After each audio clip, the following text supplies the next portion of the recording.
पवित्र त्योहार पर काले रंग के धागे को बांधने से आपको बचना होगा।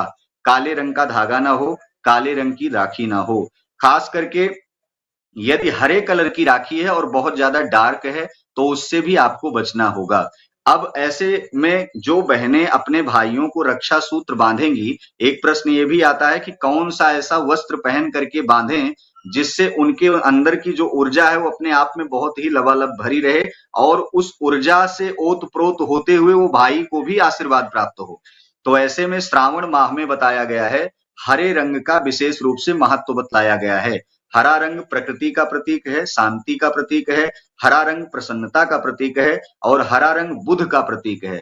तो बहनें आज के दिन यदि हरे कलर का वस्त्र धारण करके अपने भाइयों के हाथों में राखी को बांधेंगी, पूर्व दिशा या उत्तर दिशा का चयन करते हुए यदि रक्षा सूत्र को बांधा जाएगा तो वास्तविक रूप से ये रक्षा सूत्र वर्ष भर उस भाई के जीवन में तमाम प्रकार की खुशियों को लेकर के आएगा।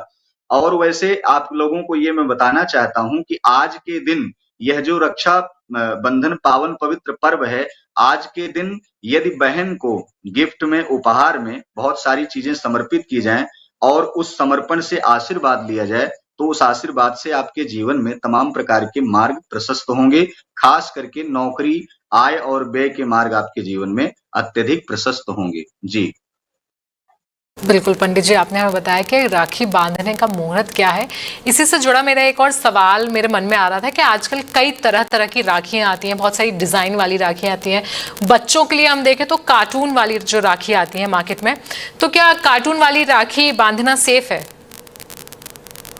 देखिए, बालक हैं और बालक कहा जाता है कि बाल स्वरूप साक्षात कृष्ण का होता है। बालक और बंदर एक समान होते हैं। तो बच्चों को लुभाने के लिए तमाम प्रकार की जो राखियां हैं, एक तो व्यापार है, व्यापार को किसी भी तरीके से चलाने के लिए उसमें लोभ मोह तमाम प्रकरण ऐसे सम्मिलित किए जाते हैं। लेकिन वस्तुतः उन बहनों को ध्यान देना चाहिए कि यदि छोटा बालक है तो वो शिक्षित होकर के एक दिन वही बालक स्वामी विवेकानंद बनेगा।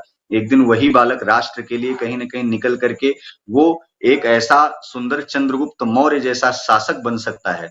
ऐसे अपने मन में विचार लेकर के उन भाइयों के हाथों में रक्षा सूत्र बांधना चाहिए। खास करके हम सिर्फ इतना कहना चाहेंगे कि जो ऐसी राखियां वितरित हो रही हैं, उन राखियों का विशेष रूप से बहिष्कार भी करना चाहिए। क्यों?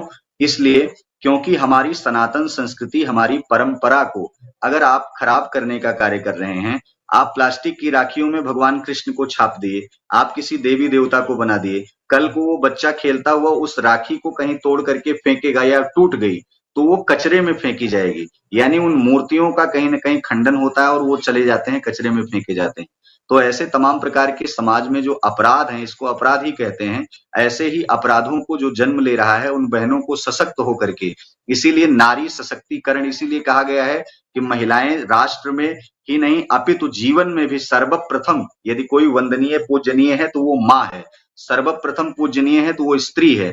इसीलिए कहा गया है कि स्त्रियों को ये भूमिका निभानी चाहिए, जब जब राष्ट्र पर, जब जब देश पर, जब जब भाइयों पर किसी भी प्रकार का कोई संकट आया है तो एक बहन ही आकर के खड़ी होती है, एक माँ ही आकर के खड़ी होती है। तो ऐसे समाज में जो तमाम प्रकार के अपराध हैं, जो तमाम प्रकार की राखियां जो फैल रही हैं, इन राखियों से बचते हुए यदि आप रेशम की डोर, रेशम की धागे से या फिर जो मांगलिक सूत्र होता है, मौली जिसे आप बोलते हैं, रक्षा सूत्र, उस रक्षा सूत्र को भी बांधते हुए अगर आप अपने प्रेम को, अपनत्व को जागृत करके अपने भाई के लंबी आयु की कामना करेंगे तो आपके जीवन में वैसे भी विकास होगा।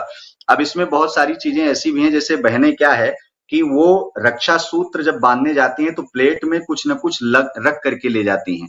तो उनके पहली बात तो उनके प्रसन्नता के लिए, भाइयों की प्रसन्नता के लिए वो मिष्ठान लेके जाती हैं। तो मिष्ठान तो रखें ही साथ एक श्रीफल, एक नारियल जो है उसमें कलावा, उसमें मौली लपेटी हो, या फिर अपने भाई को वस्त्र आप जो गिफ्ट कर रही हैं उस वस्त्र के साथ उस नारियल को अपने भाई को गिफ्ट करें, जिससे उसके जीवन में लक्ष्मी में स्थिरता आए, लक्ष्मी की प्रगाढ़ता हो, विकास हो, नए तमाम आयाम स्थापित हों। ऐसे तमाम प्रकार के और भी हैं। खास करके कहा गया है कि अगर आप विजय के लिए, आप रक्षा के लिए कार्य करते हैं, आप सामाजिक कार्य करते हैं, व्यापारिक वर्ग से हैं आप, या फिर आप अध्यापक हैं, या कोई भी कार्य ऐसा करते हैं जो समाज को प्रेरित करने वाला हो, तो आपके मस्तक पर उस बहन के अनामिका उंगली से केसर का तिलक आपके मस्तक पर सुशोभित होना चाहिए। यदि केसर का तिलक स्थापित होगा मस्तक पर, तो वास्तविक रूप से उस भाई के जीवन में ललाटे काश्मीरम, यानी वो कश्मीर जैसा जो ललाट है, उसमें तमाम प्रकार की ऐसी विलक्षण प्रतिभा देखने को मिलेगी जो पूरे वर्ष भर रहेगी।